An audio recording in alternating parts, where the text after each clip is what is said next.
The reason why Jesus could be could take on the sins of people but not be trapped in hell is because he's God, right? And has the power not to have that happen.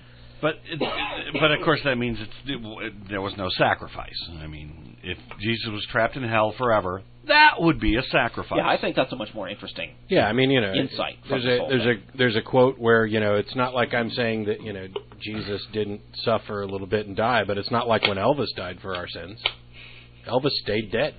That's Jesus took an extended weekend and then got to be God again. To say that as revealed by Mel Gibson, he was apparently went through some very horrible stuff. But I don't even think that he went through the most horrible stuff in history, like when you compare it to the people who were kept alive for a long time by the Spanish Inquisition. Or whatever. Just think about this for a second.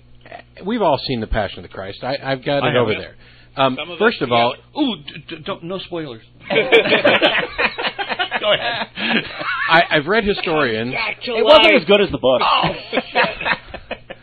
I've read historians who say that, as bloody as Gibson's portrayal was, excuse me, that this was commonplace to be scourged and beaten and everything else along with the crucifixion.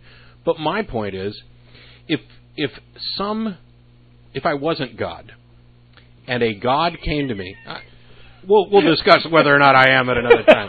But if let's say that there was some being, let's say there was some being who came to you and said, "We're going to beat you, torture you, scourge you, rip your skin out, stab you, stick you up, nail you to a tree until you're dead, and then you're going to stay dead for 3 days, and then when the 3 days are over, you get to be a god," who the fuck wouldn't sign up for that? It's the deal of the century. It's not a sacrifice. Yeah. Deal of eternity. I was trying to come up with a better phrase for that. Deal of the millennium. But this whole notion is that God sacrificed himself to himself as a workaround or loophole to rules that he made up himself, when he could have just said, "You know what? You're all forgiven." Right. Or he can't admit his original rules were wrong. It's stupid, just beyond measure. God, again, what is the actual point of taking that extra punishment? Yeah. If you want to forgive somebody, then forgive them.